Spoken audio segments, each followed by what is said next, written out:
Olá, meus irmãos, sejam bem-vindos à lição de número 6 da Escola Bíblica do terceiro trimestre, na classe de adultos, terceiro trimestre do ano de 2024, a revista que tem por título O Deus que Governa o Mundo e Cuida da Família, falando sobre os livros de Ruth e Esté para a nossa geração. E a lição de número 6 tem por título O Livro de Esté. Nós falamos da lição de número 2 à lição de número 5, nós falamos a respeito do livro de Ruth. Na lição de número 1, falamos o englobado aí do livro de Ruth e do livro de Esté, quem foi Ruth e quem foi Esté também. E hoje nós iniciaremos falar sobre o livro de Esté. Da lição de número 6 até a lição de número 13 falaremos sobre Esté, sobre o livro, personagens e etc. que compõem aí esse livro de Esté. E o que nós vamos falar, algumas coisas que nós vamos falar nessa lição, é que nós já falamos na lição de número 1. Então algumas coisas podem serem vistas lá e algumas coisas que podem ser vistas lá que não vão ser faladas aqui também. Por isso é legal e é bom você estudar todas as lições. Vai lá, volta nos vídeos anteriores e vê a lição de número 1, o estudo da lição de número 1, até aí a lição de número 6, é qual nós vamos falar nesse vídeo. E depois daremos sequência todos os sábados, postando e publicando o vídeo da lição, da lição do domingo próximo. Então hoje falaremos sobre o livro de Esté. Nós não vamos fazer um estudo muito extenso desse livro, porque é só o contexto histórico, vai falar sobre o contexto histórico do livro. O foco é falar sobre o livro. Depois nós vamos começar a falar, a partir da próxima lição, vamos fazer então aplicações a respeito de Esté, aplicações a respeito... Claro, nessa também vai ter aplicação, mas nas próximas lições terá aí mais aplicações a respeito dessa história. Vamos então começar aqui no nosso texto áureo, que diz: porque se de todo te calares neste tempo, socorro e livramento doutra parte virá para os judeus, mas tu e a casa do teu pai perecereis. E quem sabe para tal tempo como este chegaste a este reino. Esté, capítulo 4, versículo 14. Eu quero ler também esse mesmo texto áureo de Esté, capítulo 4, versículo 14, como nós costumamos fazer na nova tradução da linguagem dos dias de hoje, que diz assim, Esté, capítulo 4, versículo 14, nosso texto áureo. Se você ficar calada numa situação como esta, do céu virão socorro e ajuda para os judeus, e eles serão salvos. Porém você morrerá e a família do seu pai desaparecerá. Mas quem sabe, talvez você tenha sido feita rainha justamente para ajudar numa situação como esta. Bem, como nós fazemos normalmente, quero também dividir o texto áureo e a verdade prática em 3 pontos. O texto áureo, o primeiro ponto do texto áureo que quero falar é: Deus estava abalando o reino mais poderoso do mundo para introduzir Esté. Então Deus estava abalando o reino mais poderoso do mundo para introduzir Esté na história e linhagem aqui, aliás, na história na história dos judeus, na história aí, retirando esse livro dessa parte para colocá-lo aí na nossa Bíblia, e trazendo essa história muito importante para a vida dos judeus. Então Deus ele estava abalando o reino mais poderoso, que era o reino persa daquela época, para introduzir Esté, para que Esté tivesse coragem de ser usada por Deus aí para ajudar o seu povo nessa situação. Tanto é que o texto começa dizendo: se você ficar calada numa situação como essa, ou seja, daquilo que eles estavam vivendo, Esté era a pessoa escolhida para tirar o povo e fazer com que o povo de Deus, o povo judeu, escapasse do que eles estavam a viver naquela situação. E nós vamos conversar a respeito disso também ao longo aí da lição. O segundo ponto chegar ao posto de rainha não foi sorte. e sim foi a mão de Deus guiando cada detalhe. Então ela, a partir do momento que ela se dispôs à obra, ela se dispôs a Deus para ajudar o seu povo, então nós vamos ver que Vasti, que era a rainha da época do rei Assuero, ela então faz algo que o rei Assuero tira ela e ele precisa então colocar outra pessoa no lugar. Então, com a mão divina ali, com a providência divina, ela foi escolhida para assumir assumir o lugar de Vasti, que era a rainha, aí número 1 aí do rei, a rainha. Então chegar ao posto de rainha não foi sorte para Esté, e sim a mão de Deus guiando cada detalhe. Nós vamos ver também ao longo da lição que o nome de Deus ele não aparece no livro de Esté, mas tudo mostrou que Deus estava agindo para que o povo aí se safasse dessa também. E o terceiro ponto aí do texto áureo, eu quero falar que tudo isso aconteceu com um objetivo. Deus ele já tinha um objetivo, tanto para a vida de Esté, quanto para o seu povo. Verdade prática. A perfeita vontade de Deus é nos guiar por caminhos que levem ao cumprimento de seus eternos propósitos. Vou repetir, verdade prática. A perfeita vontade de Deus é nos guiar por caminhos que levem ao cumprimento de seus eternos propósitos. Bem, dividindo aí a verdade prática em três tópicos e 3 pontos também, o primeiro ponto que quero dizer aqui está justamente dentro dessa frase que a verdade prática coloca, a primeira dizendo: a perfeita vontade de Deus é nos guiar. Bem, a vontade de Deus, como a verdade prática coloca para nós, é que ela é perfeita, como Romanos capítulo 12, versículo 2, que diz para nós que a vontade de Deus, ela não é apenas boa, mas ela também é perfeita e ela também é agradável. Essa é a vontade de Deus para o seu povo. Por isso nós devemos e precisamos confiar em Deus, porque a vontade dele é melhor para nós. Apesar de que muitas das vezes nós queremos fazer as nossas próprias vontades, apesar de que muitas das vezes nós queremos andar pelos nossos próprios caminhos e andar e trilhar coisas que para nós parece bom, parece legal, mas Romanos capítulo 12, versículo 2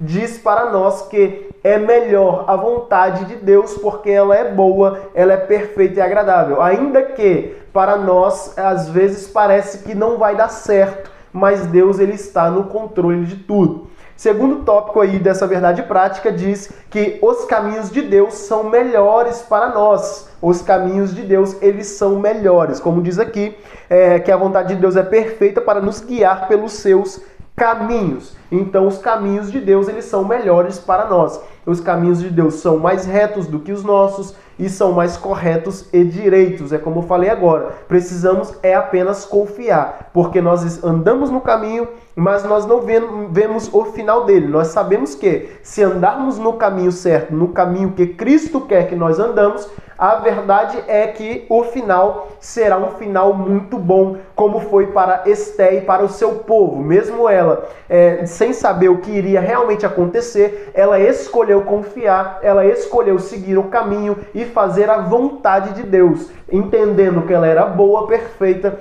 e agradável. Tópico 3 aí dessa verdade prática diz que os cumprimentos dos propósitos eternos de Deus.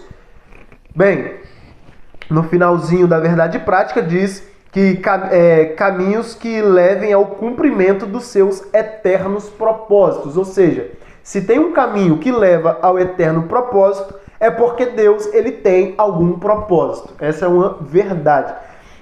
Em Efésios capítulo 1, versículo 11 diz: nele digo, em quem também fomos feitos herança, havendo sido predestinados conforme o propósito daquele que faz todas as coisas, segundo o conselho da sua vontade. Então, nós fazemos parte de um plano de Deus, nós fazemos parte de um plano que Deus tem. Deus tem um plano e um propósito para cada um de nós, para cada povo, para cada nação. E como Esté fazia parte desse propósito para com o povo de Deus, nós também fazemos parte de um propósito aí, de um plano de Deus também na nossa vida, ou na vida de alguém, na vida de um povo.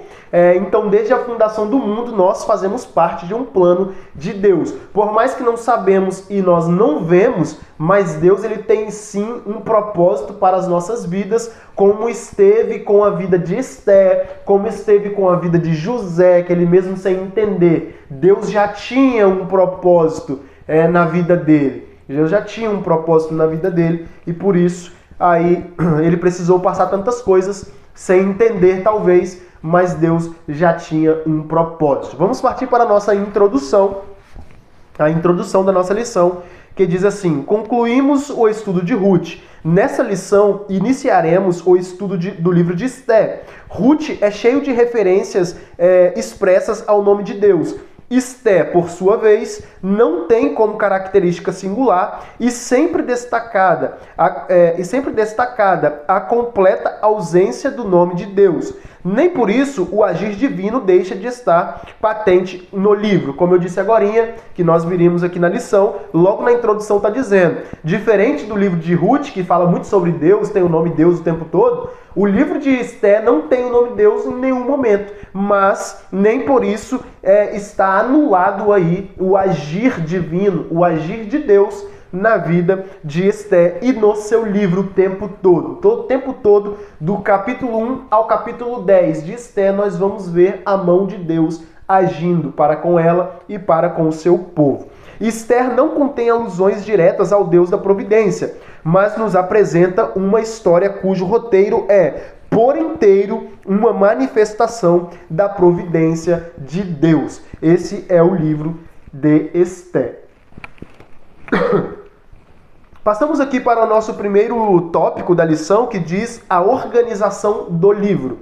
A organização do livro. Eu vou ler, eu não sou acostumado a fazer isso, mas como nós estamos a falar a respeito do contexto histórico do livro, falando a respeito do livro em si, então eu vou ler o primeiro, o segundo e o terceiro subtópico de uma vez, vou ler tudo aqui. Se você tem a revista e aí com você, e você não quer escutar a leitura e tudo mais, então eu te convido a pular aí um pouquinho para frente, porque eu vou aqui gastar um minutinho ou dois para ler aqui o primeiro, segundo e terceiro subtópico, e depois eu vou aqui explicar e falar aqui algumas coisas a respeito desses subtópicos. Então, eu vou começar aqui lendo. O primeiro subtópico diz a categorização de Esté. Da mesma forma que Ruth, Esté pertence aos escritos, os 11 livros que compõem a terceira seção da Bíblia hebraica. E nessa seção, também ao lado de Ruth, integra os Magilot, os 5 livros curtos lidos anualmente nas festas judaicas. As categorizações de Ruth e Esté também são semelhantes na Bíblia cristã, na qual figuram entre os livros históricos. Por sua conhecida canonicidade, Esté compõe o conjunto de revelação divina escrita, completa e perfeita, como diz em 2 Timóteo, capítulo 3, versículo 16 e 17. Segundo subtópico, características literárias. O livro de Esté tem 10 capítulos. Dentre suas características literárias, destaca-se sua objetiva historicidade, vista na expressa referência ao rei persa Assuero, e em vários outros detalhes factuais, além do seu caráter de fonte primária para a festa de Purim, anualmente celebrada pelos judeus, como está em Esté capítulo 9, versículo 20 ao 32. O estilo narrativo é menos dialógico que o de Ruth. O texto é mais do narrador que dos personagens. Terceiro subtópico vai falar autoria e data. O autor de Esté é desconhecido. Muitos estudiosos consideram que o livro foi escrito por um judeu que viveu na Pérsia, pelo fato de o autor demonstrar amplo conhecimento da cidade de Suzã e de sua estrutura e de importantes documentos do Império Persa. Considerando essa possível autoria e algumas evidências internas, acredita-se que o livro seja datado ainda do século V a.C., por volta aí de 460 a.C. logo após a morte do rei Assuero, ocorrida em 465 a.C. Outro fator levado em conta para essa datação é de ordem linguística. O autor empregou algumas palavras persas em meio ao hebraico, mas não fez uso algum de expressões originárias do grego, o que revela um estilo anterior à ascensão da Grécia sobre a Pérsia, que se deu com Alexandre o Grande em 330 a.C. A nossa sinopse 1 vai dizer assim: o livro de Esté tem 10 capítulos e está classificado na categoria de livros históricos da Bíblia cristã.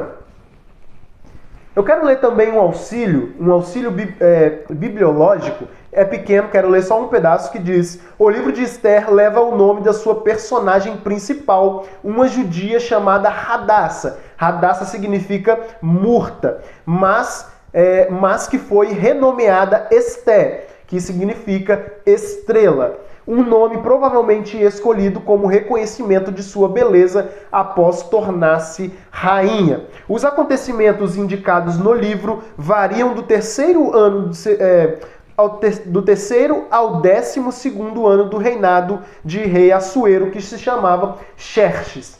Também tinha esse nome chamado Xerxes. Ou de 483 a 474 a.C.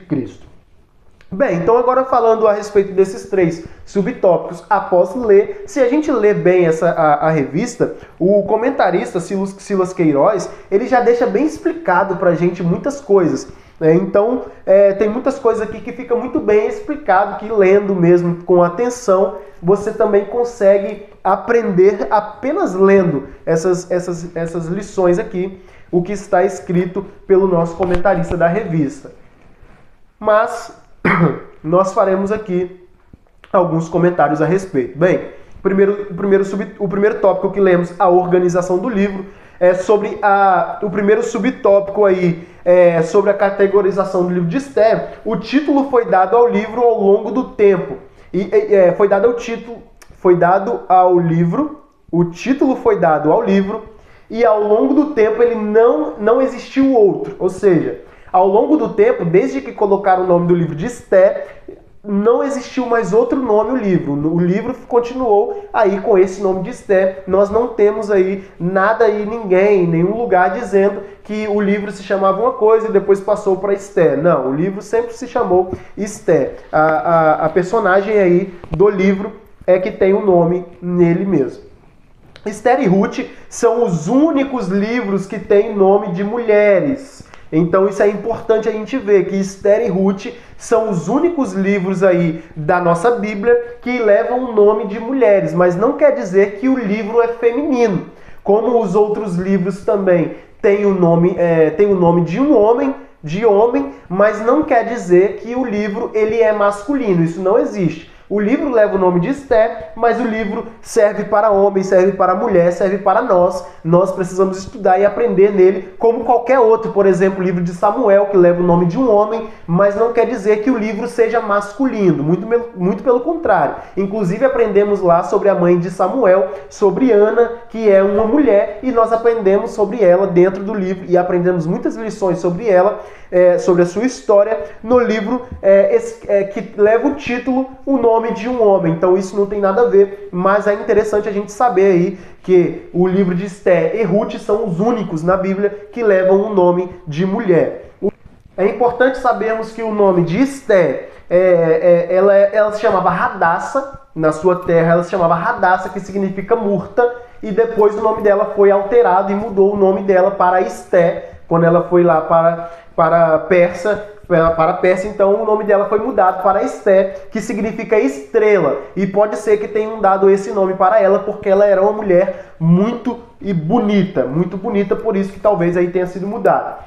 E Esther também, ela foi criada pelo seu primo Mardoqueu. Por mais que algumas pessoas e alguns lugares a gente vê falando que era o tio dela que criou Esther, mas não, foi o primo da Esther que criou ela, chamado Mardoqueu. Em algumas outras versões vai dizer também Mordecai, mas eu gosto de falar Mardoqueu. Mardoqueu era o nome aí do primo que criou Esté, porque ela era uma pessoa, ela era órfã de pai e mãe. Então, precisou ser criada aí pelo seu primo, que era mais velho do que ela, obviamente, Mardoqueu.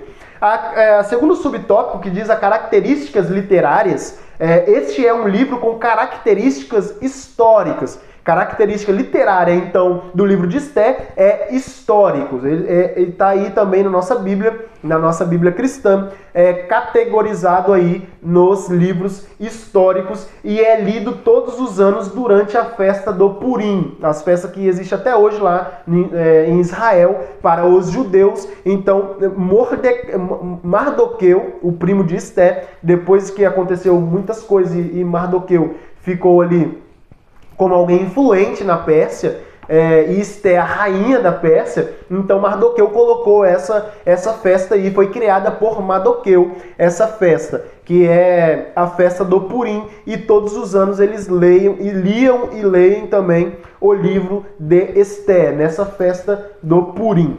A autoria e data, esse livro que é o terceiro subtópico, esse livro faz parte do cânon. Apesar de ter sido demorado a fazer parte do cânon, ele é um livro canônico. Ele é um livro canônico, mas é canônico e é tão inspirado por Deus quanto qualquer outro livro da Bíblia, que compõe a Bíblia. Ele é tão inspirado por Deus quanto as cartas de Paulo, ele é tão inspirado por Deus quanto os evangelhos, quanto o livro de Atos. Então, o livro de Esté, ele é também inspirado por Deus, apesar de ter demorado a fazer parte do cânon, mas ele faz parte e foi inspirado por Deus, por isso que ele compõe a nossa Bíblia. Eu acredito que tudo que está na nossa Bíblia, Deus permitiu colocar ali, estar ali, porque foi inspirado por ele e é de grande valia para a nossa vida como cristão. O autor do livro de Esté, ele é Deus. Bem, isso é interessante falar, por quê? Porque Deus, ele é o autor de todos os livros da Bíblia. O que modifica é o escritor. O escritor do livro de Esté é anônimo. Nós não temos nada a respeito do livro de Esté, apesar de que algumas pessoas colocam e dizem que Mardoqueu, o primo de Esté, é o autor do livro de Esté. Por quê? Porque Esté capítulo 9, versículo 20, o texto diz que diz que Mardoqueu escreveu essas coisas. Mas não está falando do livro. Mardoqueu não quer dizer que Mardoqueu escreveu o livro. Mas lá, Esté 9:20 está dizendo ali que Mardoqueu escreveu aquelas coisas. Mas não quer dizer que o livro em si seja escrito por ele. E foi escrito, a data que ele foi escrito, escrito provavelmente no século V, logo após a morte do rei Assuero. Certamente nós cremos aí que foi escrito por um judeu o livro, mas nós não temos aí o nome dele, nem nós sabemos quem foi que escreveu. Passando aqui para o nosso segundo tópico da lição, que vai falar o contexto histórico. O primeiro subtópico diz: o povo hebreu no exílio. Para uma melhor compreensão do contexto histórico do livro de Esté, é importante mencionar o final do período da monarquia do povo hebreu. Em 722 a.C., houve a queda do reino do norte sobre os assírios, que está lá em 2 Reis, capítulo 17, versículo 6. Pouco mais de 100 anos depois, Judá, o reino do sul, foi levado para o cativeiro babilônico em 3 levas, no ano 605, 597 e 586 a.C., conforme Jeremias havia profetizado. O exílio na Babilônia duraria 70 anos, que está em Jeremias, capítulo 25, versículo 11. Foi um período em que Deus tratou com Judá, principalmente para extirpar a idolatria que havia contaminado a nação. Deus abomina todo o pensamento, sentimento e comportamento idólatra ou idolátricos. Por isso, nada em nossa vida pode ocupar o lugar que pertence a Deus. 2 Reis, capítulo 17, versículos 5 e 6, diz assim: Então Salmaneser invadiu Israel e cercou a cidade de Samaria. No 3º ano do cerco, que era o 9º ano do reinado de Oséias, o rei de Israel naquela altura, o rei da Assíria conquistou a cidade de Samaria e levou os israelitas para a Assíria como prisioneiros. Ele mandou que alguns fossem morar na cidade de Ala, outros perto do rio Abor, que fica no distrito de Gozã, e ainda outros nas cidades de Média. Então, no ano de 722 a.C., o reino do norte ele cai, os assírios tomam o poder sobre Israel. Depois de 100 anos, o reino do sul também de Israel, eles também são levados como cativos ao cativeiro babilônico e são exilados aí por 70 anos, como profetizou o profeta Jeremias. Jeremias capítulo 25, versículo 11 vai falar sobre isso. E por causa da idolatria que expandiu de tal forma em Israel, Deus então tratava com o povo através desse exílio. Então, por causa da idolatria do povo, Deus permitiu que os babilônios então levassem cativo o povo de Israel. Era na altura aí, na época do rei que estava reinando lá, era o rei Oséias. E nós vamos aqui falar mais um pouquinho, mas vamos passar para o segundo subtópico, que diz o fim do exílio.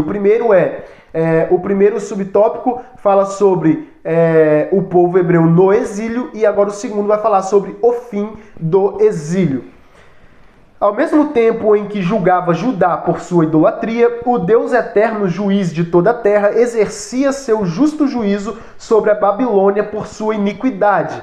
Antes já havia julgado a Assíria, como profetizado por Naum. Deus não tem o culpado por inocente. Naum capítulo 1, versículo 2 e 3. Em 539 a.C., Ciro venceu os babilônios e anexou seu território ao Império Persa. Logo no primeiro ano do reinado, despertou o Senhor o espírito de Ciro, rei da Pérsia, e o fez decretar o retorno do povo judeu para Jerusalém. Daniel havia se humilhado, o profeta Daniel aqui, Daniel havia se humilhado diante de Deus, jejuando e orando fervorosamente para a restauração de Jerusalém, confessando os pecados da nação de Israel. Daniel capítulo 9, versículo 1 ao 19. O ensino bíblico a respeito do nosso relacionamento com as estruturas de poder terreno é sempre confiar na soberania divina, buscando com humildade a intervenção de Deus em nosso favor. Agindo assim, poderemos ter uma vida quieta e sossegada em toda a piedade e honestidade e contribuir para o cumprimento do maior propósito de Deus, que é a salvação de todos os homens, inclusive dos que não governam segundo os valores divinos.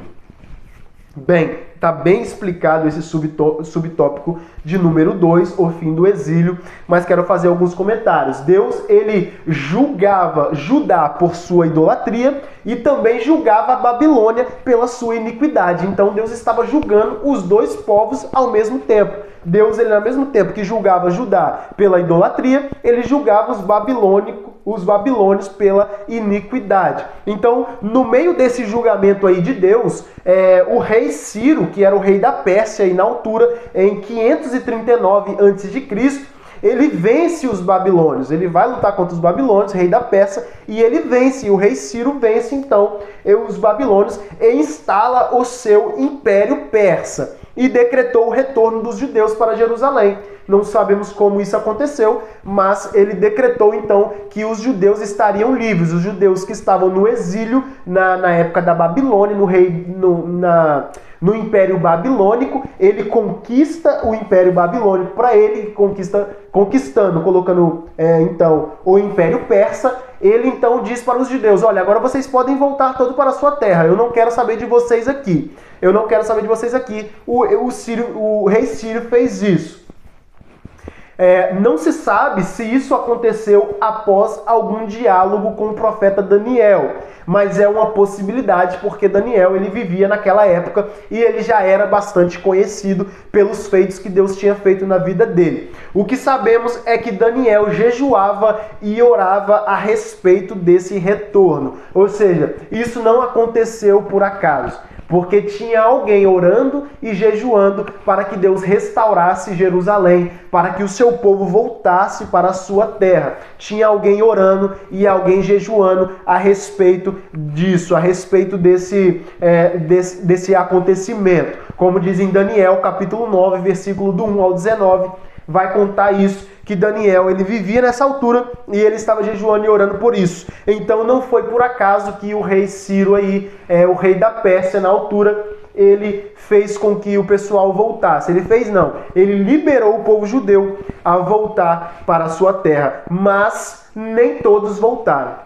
Nem todos voltaram. Vamos ler agora o terceiro subtópico, o pós-exílio, e vamos ver que nem todos os judeus quiseram voltar para Jerusalém, porque queriam continuar vivendo ali, já tinham o seu território, já tinham instalado muitas coisas, alguma geração já tinha passado, então eles já estavam bem ali no Império Persa, que antes era babilônico, então estavam ali no seu território e talvez tinham pensado que o rei Ciro podia deixar eles a viver à vontade, fazer o que eles queriam fazer na terra deles. Mas nós vamos ver que não foi bem assim.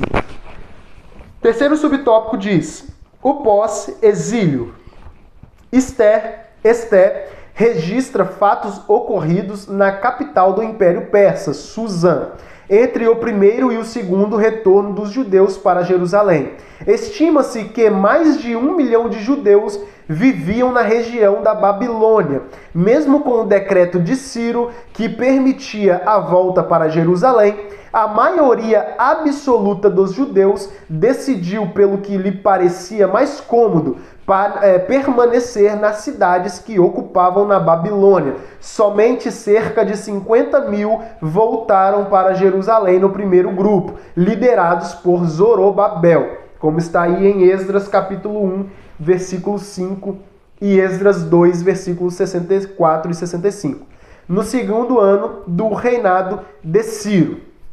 Esse período da história é narrado do capítulo 1 ao capítulo 6 do livro de Esdras.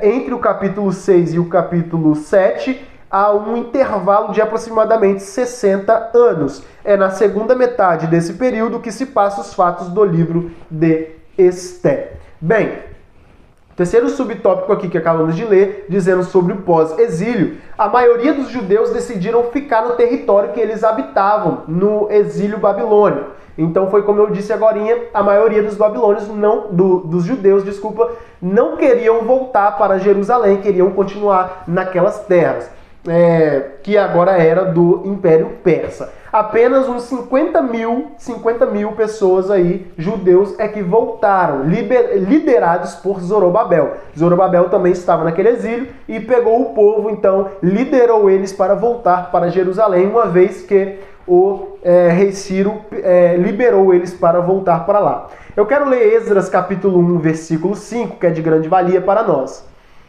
Esdras capítulo 1, versículo 5. Então os chefes das famílias da tribos de Judá e de Benjamim, os sacerdotes e os levitas e todas as outras pessoas que haviam sido animadas por Deus se aprontaram para ir a Jerusalém e construir de novo o templo do Senhor. Então alguns deles decidiram voltar. E é interessante dizer também que entre o capítulo 6 e o capítulo 7 de Esdras tem um intervalo de 60 anos aproximadamente. E é exatamente nesse intervalo de 60 anos que se passa a história do livro de Esther e a história de Esther e todo o seu livro. Mardoqueu e Esther viviam com os judeus nesse período de fim ao pós-exílio. Do fim do exílio ao pós-exílio, Mardoqueu e Esther viviam aí também e faziam parte do grupo que permaneceu em território babilônico, que virou depois o Império Persa. Então Esther e Mardoqueu faziam parte desse grupo que permaneceu nesse território. Partindo para o tópico 3 da nossa lição, vai falar sobre os propósitos e mensagens do livro de Esther. Propósitos e mensagens do livro de Esther. E como eu fiz no tópico 1, eu vou fazer também no tópico 3, que é pequeno. Eu vou ler todo o tópico, primeiro, segundo e terceiro subtópico, e depois vamos comentar a respeito deles. Tenham bastante atenção se você estiver sem a revista, porque você não consegue acompanhar aí com a revista, mas se você estiver prestando bem atenção, você consegue entender o que o escritor e o que o comentarista da revista quis passar para nós. Depois faremos aí alguns comentários a respeito. Bem, terceiro tópico da lição, propósitos e mensagens. Primeiro subtópico, a providência divina. O principal propósito do livro de Esté é registrar o cuidado providencial de Deus com o seu povo, a despeito de suas escolhas fora de seu propósito. Ao decidirem permanecer na Babilônia, sob os domínios do Império Persa, os judeus olharam para a estabilidade que imaginavam ter conquistado, não apenas no aspecto econômico, mas também cultural, social e religioso. Os persas tinham fama de benevolência com os povos que dominavam, principalmente quanto à liberdade religiosa. O retorno a Jerusalém exigia renúncia e disposição para uma viagem penosa e para a dura reconstrução de uma cidade totalmente destruída. Para muitos, pareceu melhor ficar na Babilônia. Há caminhos que ao homem parece direito, mas o fim dele são os caminhos da morte. Provérbios capítulo 14, versículo 12. Segundo subtópico, uma falsa estabilidade.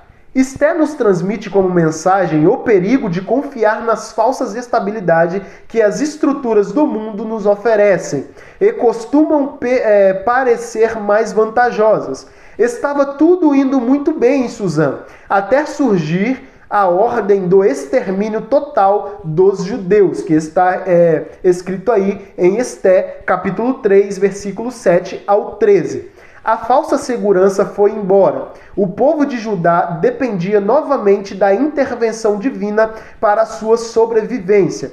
Esté nos mostra Deus agindo mais uma vez, movendo as estruturas humanas, agora no grande e poderoso Império Persa. Seja qual for a circunstância, é melhor confiar no Senhor do que no homem. Como diz em Salmo 118, 8 e 9.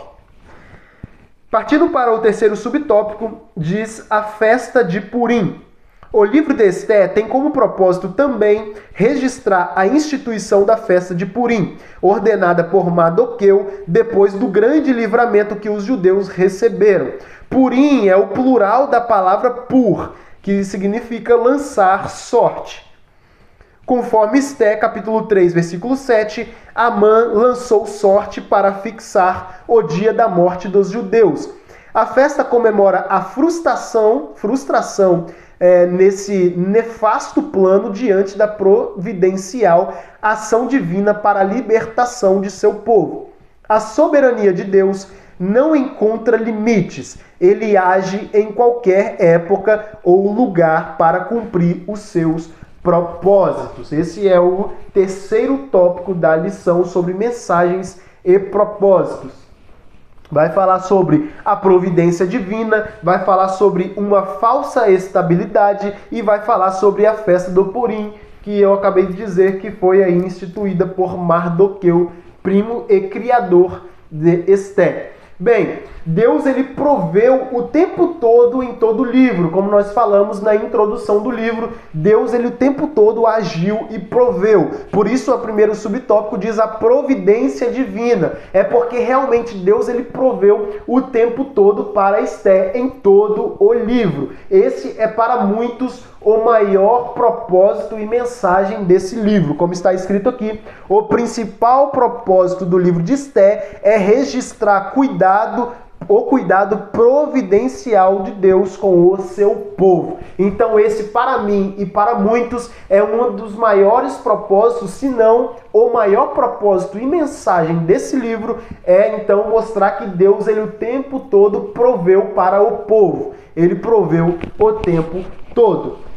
Do capítulo 1 até o capítulo 10, que Esté é composto por esses 10 capítulos do livro de Esté, Deus ele mostrou a sua providência, para Esté virar rainha, mostrou a sua providência para livrar Mardoqueu da forca onde Amã foi enforcado. Deus ele proveu o tempo todo quando o rei Ciro,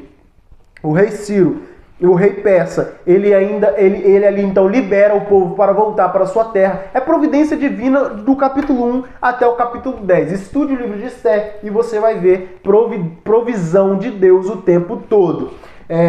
Uma hora, falando sobre a estabilidade, uma falsa estabilidade, que o subtópico 2 diz para nós, é que uma hora está tudo bem e outra hora está tudo mal. Isso se fala de estabilidade, ou melhor, uma falsa estabilidade. É que parece que está tudo bem, mas na verdade não está. Ou melhor, está bem, mas daqui a pouco vai piorar a situação. Isso acontece na nossa vida e aconteceu também sobre o povo ali também, nesse domínio persa.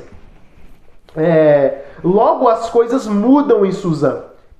Uma hora está tudo bem, mas logo as coisas mudam em Suzã, foi o que nós lemos agorinha. E nas nossas vidas também acontece o mesmo. Sempre vamos precisar de uma intervenção divina ao nosso favor.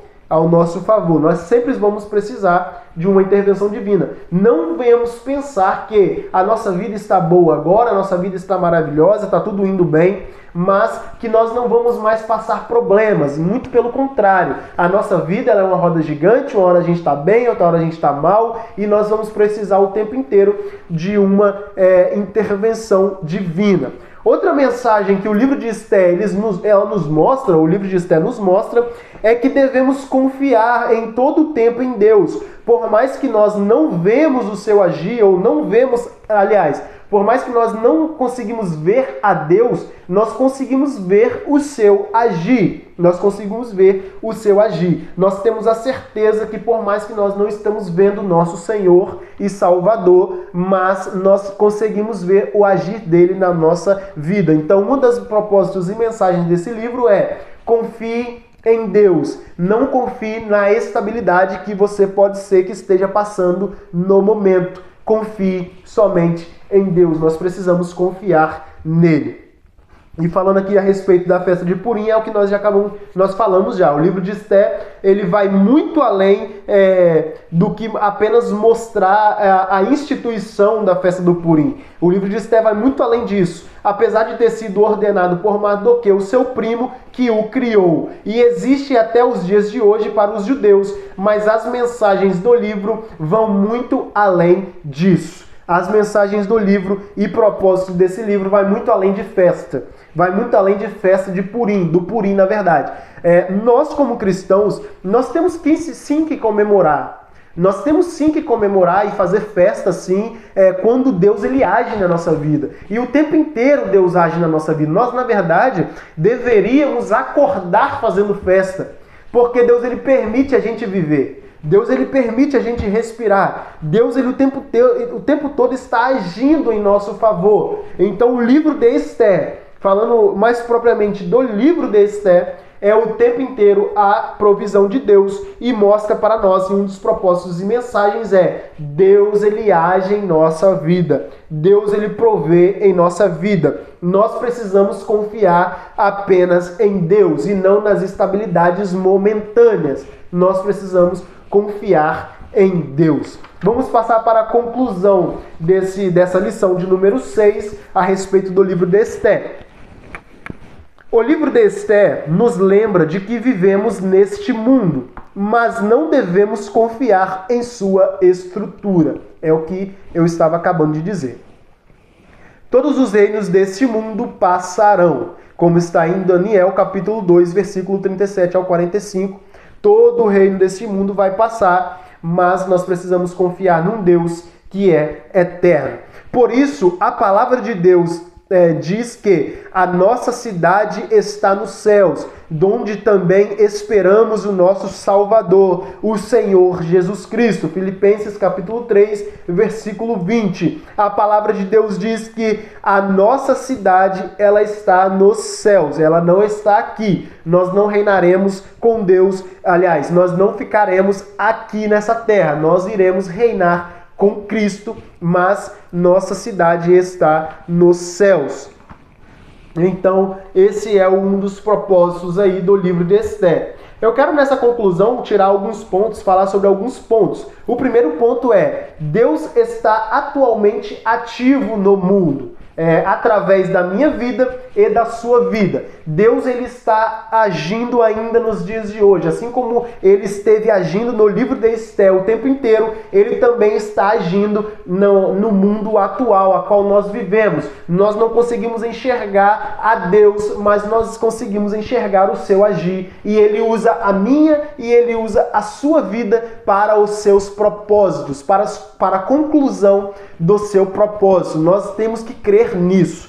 A segunda coisa que quero falar nessa conclusão é: Deus tem os seus próprios meios de trabalhar e fazer a sua vontade. Deus ele tem os seus meios de trabalhar. Se eu não fizer a sua vontade, Deus ele usa outro para cumprir o seu propósito. Eu quero até voltar aqui no nosso texto áureo, porque o texto áureo diz uma coisa muito interessante para nós, e é o que eu coloquei aqui nessa segunda coisa, que Deus ele tem os seus meios de trabalhar, e ele faz isso segundo a sua vontade. Querendo eu, ou querendo você, ou não querendo eu, ou não querendo você, Deus ele faz da mesma forma. Olha o que Esté, capítulo 4, versículo 14, que é o nosso texto áureo, ele diz para nós: porque se de todo te calares neste tempo, olha o que Esté estava escutando. Se você se calar neste tempo, socorro e livramento virá para os judeus de outra parte. É isso que eu quis colocar aqui. Deus ele tem seus propósitos, seus meios de agir. Se eu fizer a vontade de Deus ou não, ele vai agir da mesma forma. Mas é muito melhor a gente falar: Deus, usa a minha vida para fazer a sua vontade. Nós precisamos querer fazer a vontade de Deus. É muito melhor para nós Deus usar a nossa vida do que deixarmos de fazer a sua vontade. Mas querendo eu ou não, Deus vai cumprir os seus propósitos da mesma forma. O ponto 3 que quero colocar aqui é que Deus ele protege e salva o seu povo. A gente não vê, mas Deus ele está o tempo inteiro nos protegendo. Até a própria palavra diz que o anjo do Senhor ele acampa ao nosso redor. Ele está nos protegendo o tempo inteiro. Ele protegeu Esté, protegeu Mardoqueu, protegeu o seu povo. Então Deus ele provê e ele protege o seu povo também. Número 4. O povo de Deus tem motivo para celebrar. É o que eu estava dizendo agora. Nós temos motivos para celebrar. Nós todos os dias vencemos uma batalha em nome de Jesus. Nós vencemos todos os dias uma batalha, e isso é graças a Deus. Nós temos motivo sim para celebrar. Nós precisamos louvar a Deus o tempo todo, porque nós temos motivo para isso. Esté teve motivo, e um dos motivos que eu falei agorinha é que esse foi um dos motivos que Mardoqueu, ele então cria a festa. Ele cria essa festa aí, a festa do Purim. É por esse motivo. É porque nós temos motivo nós temos motivo aí para celebrar. A festa comemora aí então a frustração desse nefasto que aconteceu aí, que Amã ele queria. Amã lançou sorte para matar os judeus, mas o plano de Deus não era esse. Deus cumpriu o seu plano, e então Naamã, Mardoqueu, ele levanta aí essa festa, institui essa festa do Purim. Então festa tem que estar na vida dos cristãos também. Festa faz parte da vida do cristão também. Número 5 é a fé e a ação. A fé ela tem que ser movida por ação. Nós temos que demonstrar a nossa fé também com ação. Nós precisamos aí mostrar isso também. Bem, Daniel ele mostrou para nós aqui na nossa lição, nós aprendemos e vimos que Daniel havia se humilhado diante de Deus, jejuando e orando fervorosamente para a restauração de Jerusalém. Então, Daniel aí também mostrou pra gente que é preciso agir. Por mais que ele tinha fé que Deus poderia restaurar Jerusalém, mas ele fez alguma coisa. O jejum e a oração faz parte desse agir do crente. mesmo tendo fé para com Deus. Jejum, oração, fidelidade, nós precisamos aí ser fiéis a Deus e também ter coragem, como Esté teve coragem. Esté não teve apenas fé, ela não orou apenas, ela não jejuou apenas, mas Esté também foi fiel a Deus. Ela foi fiel a Deus e ela teve coragem. Então, fé e ação, eles andam junto e precisam andar junto. E isso é o que o livro de Esté também ensina para nós. A fé, ela exige uma ação. Bem, meus irmãos, essa foi a lição de número 6, falando a respeito do livro de Esté. Eu espero que vocês estejam aí anotando alguns pontos, estudando de fato a revista, para você chegar na escola bíblica aí no domingo e você também, você professor, saber ensinar para a sua turma e você aluno ter um comentário importante para fazer também na sua classe aí, na sua igreja. Meus irmãos, eu agradeço a Deus pela vida de vocês que têm visto esse vídeo até aqui e também quero pedir que você que não tem acompanhado, vê e assista aos outros vídeos também, para que você seja grandemente abençoado em nome de Jesus. Então, até o próximo vídeo, a lição de número 7, que vai falar a respeito da deposição da rainha Vasti e a ascensão de Esté. As próximas lições nós faremos aí uma maior, estaremos então fazendo mais uso.